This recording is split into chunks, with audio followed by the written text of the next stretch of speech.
Hello friends, आप सभी का स्वागत है हमारे चैनल मोटिवेशनल ट्यूबर में। भारत सरकार ने 4 सरकारी बैंकों को निजी बनाने के लिए चुन लिया है। इनमें 3 बैंक छोटे और एक बड़ा बैंक है। Bank of Maharashtra, Indian overseas bank और सेंट्रल बैंक छोटे बैंक हैं, जबकि बैंक ऑफ इंडिया बड़ा बैंक है। भारत सरकार ने इस बजट में 2 पब्लिक सेक्टर बैंकों के प्राइवेटाइजेशन का ऐलान किया था, लेकिन 15 दिन के भीतर ही 4 बैंकों के नाम सामने आए हैं जिनका प्राइवेटाइजेशन हो सकता है। हालांकि भारत सरकार की ओर से अभी तक बैंकों को शॉर्टलिस्ट करने के बारे में कुछ नहीं कहा गया है। आखिर सरकार बैंकों का प्राइवेटाइजेशन क्यों चाहती है?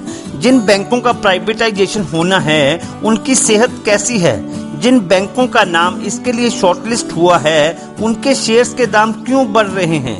प्राइवेटाइजेशन होने पर इन बैंकों के कर्मचारियों और कस्टमर पर क्या असर पड़ेगा? आपको आपके हर सवाल का जवाब इस वीडियो में देखने को मिलेगा। तो चलिए आगे बढ़ते हैं। आखिर सरकार ये कदम क्यों उठा रही है?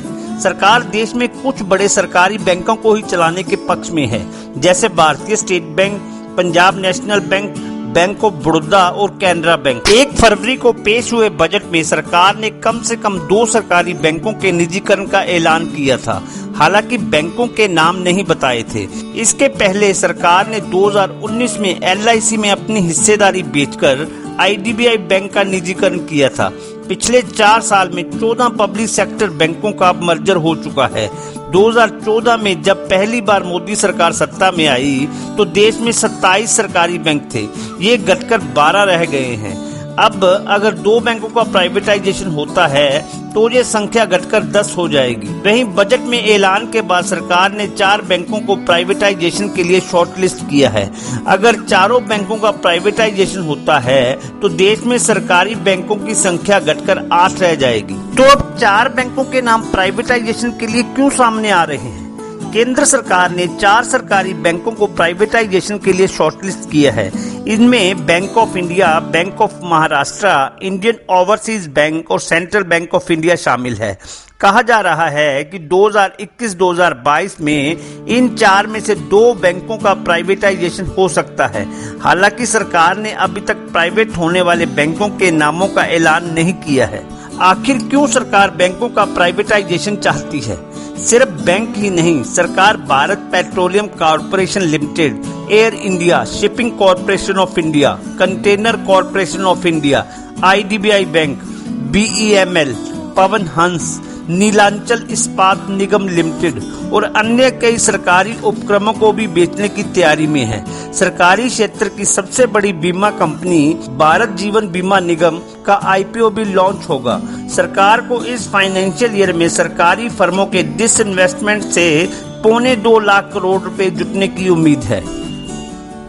बैंकिंग विशेषज्ञों के अनुसार बैंकिंग सेक्टर में प्राइवेटाइजेशन की बड़ी वजह इनका NPA है। कोरोना के दौरान जो बैड लोन बढ़े हैं उन्हें भी कैटेगराइज किया गया तो बैंकों के NPA का आंकड़ा और भी बढ़ सकता है। कई सरकारी बैंक फाइनेंशियल क्राइसिस से जूझ रहे हैं। सरकार ऐसे बैंकों को बेचकर रेवेन्यू बढ़ाना चाहती है। बैंकों के प्राइवेटाइजेशन से मिले पैसों का इस्तेमाल सरकार सरकारी योजनाओं में करना चाहती है। जिन बैंकों का प्राइवेटाइजेशन होना है उनकी सेहत कैसी है? जिन बैंकों का प्राइवेटाइजेशन होना है उनकी सेहत की बात करें तो इन सभी बैंकों की सेहत बहुत खस्ता है। बैंक ऑफ महाराष्ट्र को छोड़कर बाकी तीनों बैंक पिछले 5 सालों से हजारों करोड़ रुपए के घाटे में चल रहे हैं। बैंक ऑफ इंडिया के घाटे की बात करें तो बैंक ऑफ इंडिया का 2016 से 2020 तक पिछले 5 सालों का घाटा 22,000 करोड़ रुपए का है। सेंट्रल बैंक ऑफ इंडिया की बात करें तो इसका घाटा 16,000 करोड़ रुपए का है। बैंक ऑफ महाराष्ट्र का घाटा 7,500 करोड़ रुपए का है। इंडियन ओवरसीज के घाटे की बात करें तो इसका घाटा 25,000 करोड़ रुपए का है। इन बैंकों पर कितना NPA है? बैंक ऑफ इंडिया पर 51,538 करोड़ रुपए का NPA है। सेंट्रल बैंक ऑफ इंडिया का NPA 32,589 करोड़ रुपए का है। बैंक ऑफ महाराष्ट्र का NPA 12,152 करोड़ रुपए का है। इंडियन ओवरसीज बैंक का NPA 18,684 करोड़ रुपए का है। चालू वित्त वर्ष की बात करें तो इस वित्त वर्ष में चारों बैंक प्रॉफिट में चल रहे हैं। चारों बैंक सालों से घाटे में चल रहे थे। अब पिछले 3 क्वार्टर में ये सभी बैंक मुनाफे में कैसे आ गए? बैंक विशेषज्ञों के अनुसार बैंकों के घाटे की वजह उनका एनपीए है। भारी भरकम एनपीए के कारण ये बैंक लगातार घाटे में चल रहे थे। पिछले कुछ समय में इन बैंकों के एनपीए में कुछ कमी आई है। प्राइवेटाइजेशन के लिए इन बैंकों का नाम आने के बाद इनके शेयरों में भी तेजी देखी जा रही है। बीएसई के मुताबिक चारों बैंकों का एनपीए घटा है। पिछले क्वार्टर में बैंक ऑफ इंडिया और इंडियन ओवरसीज बैंक का प्रॉफिट 200% से ज्यादा बढ़ा है। वहीं बैंक ऑफ महाराष्ट्र की नेट इंटरेस्ट इनकम बढ़ी है। इन बैंकों के प्राइवेटाइजेशन से इसके ग्राहकों पर क्या असर पड़ेगा? अकाउंट होल्डर्स का जो भी पैसा इन चारों बैंकों में जमा है उन पर कोई खतरा नहीं है। खाता रखने वालों को फायदा ये होगा कि प्राइवेटाइजेशन के बाद उन्हें डिपॉजिट, लोन जैसी बैंकिंग सर्विसेज पहले के मुकाबले बेहतर तरीके से मिल सकेंगी। एक जोखिम ये रहेगा कि कुछ मामलों में उन्हें ज्यादा चार्जेस देना होगा। उदाहरण के लिए सरकारी बैंकों के बचत खाते में अभी तक 1000 रुपए का मिनिमम बैलेंस रखना जरूरी है। वहीं कुछ प्राइवेट बैंकों में मिनिमम बैलेंस की जरूरी रकम बढ़कर 10,000 रुपए हो जाती है। इन सभी बैंकों के कर्मचारियों का क्या होगा? सत्ता में आने वाले राजनीतिक दल सरकारी बैंकों को निजी बैंक बनाने से बचते रहे हैं, क्योंकि इससे लाखों कर्मचारियों की नौकरियों पर भी खतरा रहता है। हालांकि मौजूदा सरकार पहले ही कह चुकी है कि बैंकों को मर्ज करने या प्राइवेटाइजेशन की स्थिति में कर्मचारियों की नौकरी नहीं जाएगी। बैंक ऑफ इंडिया के पास 50,000 कर्मचारी हैं, जबकि सेंट्रल बैंक ऑफ इंडिया में 33,000 कर्मचारी है। इंडियन ओवरसीज बैंक में 26,000 और वहीं बैंक ऑफ महाराष्ट्र में 13,000 कर्मचारी है। इस तरह कुल मिलाकर 1 लाख से ज्यादा कर्मचारी इन चारों बैंकों में हैं। प्राइवेटाइज होने जा रहे बैंकों का मार्केट कैप कितना है? देश में बैंक ऑफ इंडिया 6ठे नंबर का बैंक है, जबकि 7वें नंबर पर सेंट्रल बैंक है। इसके बाद इंडियन ओवरसीज और बैंक ऑफ महाराष्ट्र का नंबर आता है।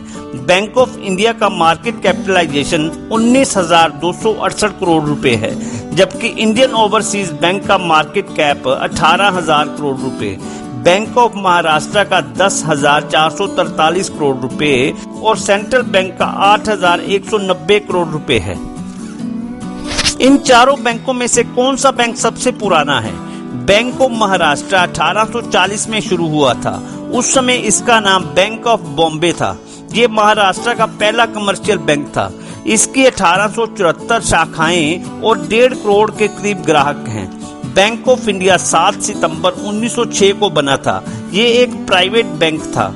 1969 में 13 अन्य बैंकों को इसके साथ मिलाकर इसे सरकारी बैंक बनाया गया। 50 कर्मचारियों के साथ ये बैंक शुरू हुआ था। इसकी कुल 5,089 शाखाएं हैं। सेंट्रल बैंक 1911 में बना था। इसकी कुल 4,969 शाखाएं हैं। इंडियन ओवरसीज बैंक की स्थापना 10 फरवरी 1937 को हुई थी। इसकी कुल 3,800 शाखाएं हैं। क्या आज से पहले भी बैंकों का प्राइवेटाइजेशन हुआ है? बैंकिंग सेक्टर में प्राइवेटाइजेशन का काम पहले भी हो चुका है। आईडीबीआई बैंक एक सरकारी बैंक था जो 1964 में देश में बना था।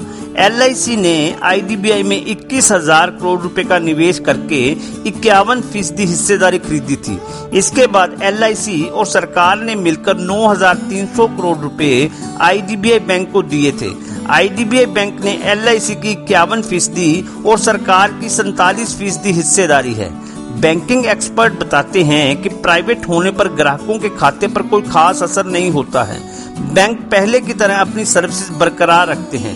साथ ही होम, पर्सनल, ऑटो लोन की ब्याज दरें और सुविधाएं भी पहले जैसी ही रहती हैं। आपको बैंकों के प्राइवेटाइजेशन के ऊपर मेरा ये वीडियो कैसा लगा, प्लीज कमेंट में बताएं और वीडियो को लाइक करें, शेयर करें और चैनल को सब्सक्राइब करें और बेल आइकन दबाएं ताकि मेरा हर वीडियो आपको डायरेक्ट मिले। जय हिंद।